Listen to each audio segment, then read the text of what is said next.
Normally, if you're disorganized or you have not gone through the internal processes, it'll take a lot of time. And remember, your businesses are still running. So fundraising is not taking place in, in a vacuum. You're still running your business, you're still running around, and you still have to go out, engage these investors. So one of the key things is it actually helps you save time. The second thing is it helps you become more targeted. Remember, we talked about the Acumen story? 240 applicants, only 2 have gotten funding over the 2 years. Why? It could be a factor of many issues, but it could also be a factor of the businesses approaching them. How do you know that Acumen is your target investor? Maybe you're approaching them for a sector they don't invest in, an instrument they don't invest in, or you're not even hitting the key check boxes they require as a minimum criteria. Other than sector, maybe it could be team, it could be track record, it could be history. So it allows you to be more targeted in terms of the investors that you're actually going to engage. Another thing that it helps you is you get to raise the right type of funding and the right amount. As we discussed this morning, you could suffer if you end up raising the wrong type of capital from the wrong investor. You need to understand your business and say critically, if my business is structured this way, this is the money that I need, and this is the instrument that will help me get from point A to B. Because if you don't have that knowledge, what you do is you could have a good business, approach the right investor, and he has options to pursue. But the way he approaches it, it's for his benefit more than yours as a company. So that's important for us to do. So this is basically the process that we will undertake. And what I'll do, I'll just get into this. Slide is a bit busy, but we'll share them with you. Some of this we've already covered. You need to analyze your business and understand what is best suited in terms of capital, what capital structure you're looking at. And there are certain things that we had already talked about. I'm already carrying too much debt. Do I really need more debt?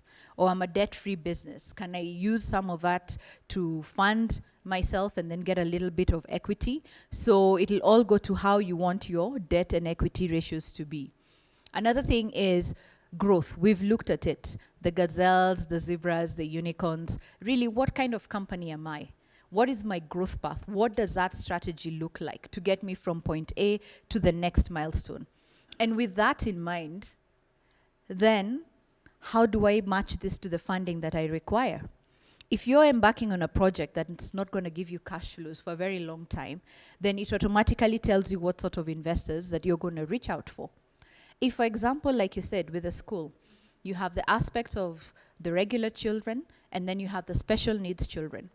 That means there'll always be an aspect of the business that is geared towards social impact. And as we discussed today morning, social impact is not synonymous with lack of profit. You can still run a social impact business. It's just that maybe there are other things that you will be hitting milestones on in addition to profit.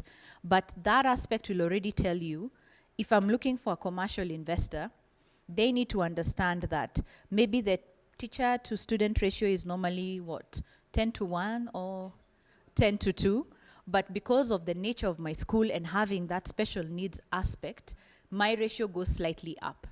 The other thing that you need to do is preparing the team and yourself. As a founder, there is the practical preparation. Are my systems in place? Do I have contracts?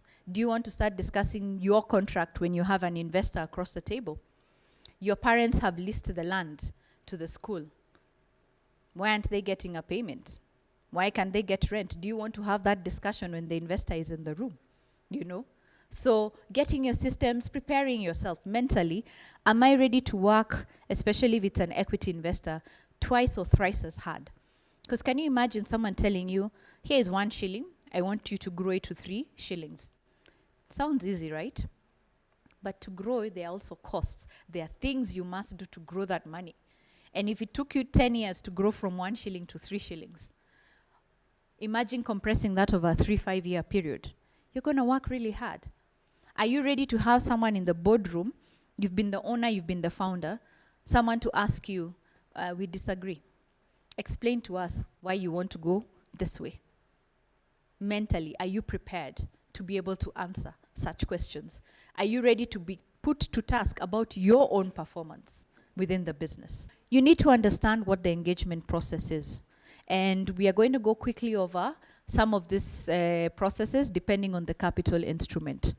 So we've already discussed what equity is. Masood covered what the various forms are. So we're going to look at the investor engagement process for private equity and impact funds. So what's the difference between PE, pure PE, and impact? Impact is looking at a social aspect or a social ill that is being sold. And they can either be impact fast, meaning they might accept a very low return in exchange for you achieving a higher impact, or they can be financial fast, meaning there's a certain minimum return they require, but you must still achieve your impact. So very quickly, we need to develop a teaser. And we will be discussing what is a teaser. Basically, a teaser is a very short document that highlights what the investment opportunity is, and we will get into it. And then for impact investors, one of the things they'll want to see early on is how you're achieving impact. How are you relating to environmental, social goals and governance aspects or social development goals? They'll want to see that much earlier. So you'll develop this with a target investor in mind. I can tell you, teasers differ. If you have 5 target investors, that teaser going to those 5 target investors might differ from one to another.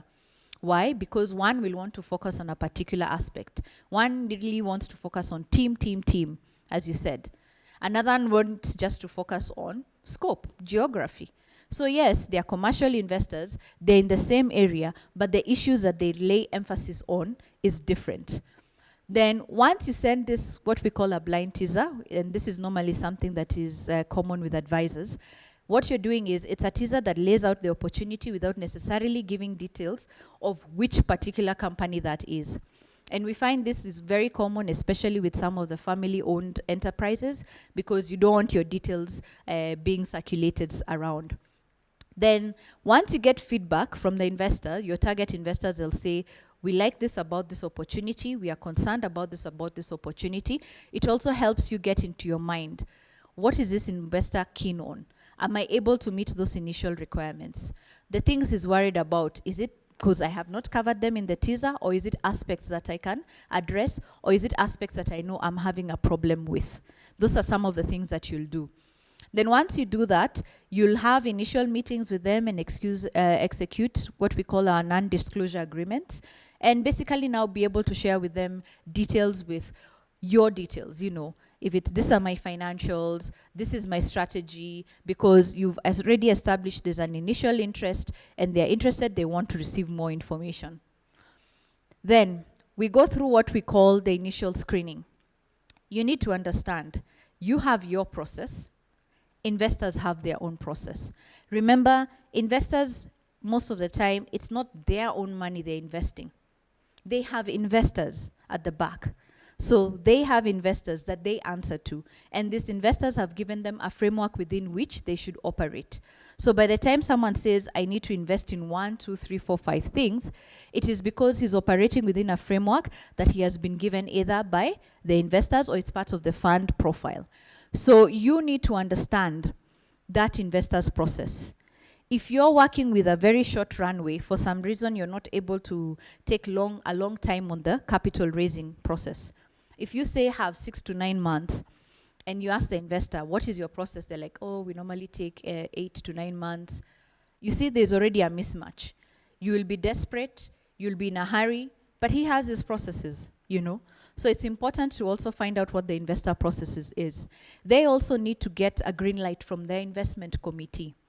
In the same way, I guess if you're in a family situation, your spouse cannot just wake up and decide, I'm giving all our money to charity, I have found Jesus, I'm happy. It's not bad to find Jesus, it's good. But there's discussion that needs to be done, right? So in the same way, investors can't on their own volition just say, we like this deal, we are proceeding. The decision-making process is they normally have what they call an investment committee, and it's represented by other people who are not part of the firm itself. Yes, maybe the team will attend, but they'll have their investor representatives, and another independent people on the investment committee to decide. And what the investment committee does is, we like this deal, but we want you to do the deal within these parameters. So the investor has been given the parameters within which he needs to operate. So as much as you have your own requirements, he also has his. There are certain things he cannot say yes or no to without necessarily going back to his IC. Then there are other things that you need to keep in mind in part of initial screening. Understand what the valuation expectations are. I think my business is worth 10 shillings. The investor thinks, nah, maybe 7. 7 and 10, there's room for negotiation and common ground, right? Deal breakers, your issue is, I want to keep, say, your founder can decide, I still want to be an active part of management. The investors can decide, okay, that's not a big deal, we'll just build management around you. Or your deal breaker could be, we want the special needs aspect. If an investor comes and says, actually, my value creation plan was including getting rid of this because it's not been making money, then already you know you have a problem. So it's important to go through this initially, especially once you've had some discussions, so you know whether or not, are you on the same path, can you negotiate, or are you too far apart, so that you don't end up wasting a lot of processes, a lot of time. And a lot of deals fall between this place of where you're having your discussions and before you start due diligence, mainly because of expectations mapping. You know, some things you didn't understand. Some investors will come and say, we want to be appointing the CFO. You hadn't discussed that earlier, you know. And then you start, and you've already gone quite a bit, and you're like, no, the CFO maybe has always been so-and-so in our family. He always has to be, you know, things like that. So then you go to due diligence. And what is due diligence? And we'll go into it in detail. It's basically confirmation process and exercise. I'm coming to say, you tell me you have 4 chairs in this room. So I'll send someone to count 1, 2, 3, 4, and he'll confirm. I'm telling you my product is able to change water into wine. I will send the chemist to go and verify that the water can be changed into the wine.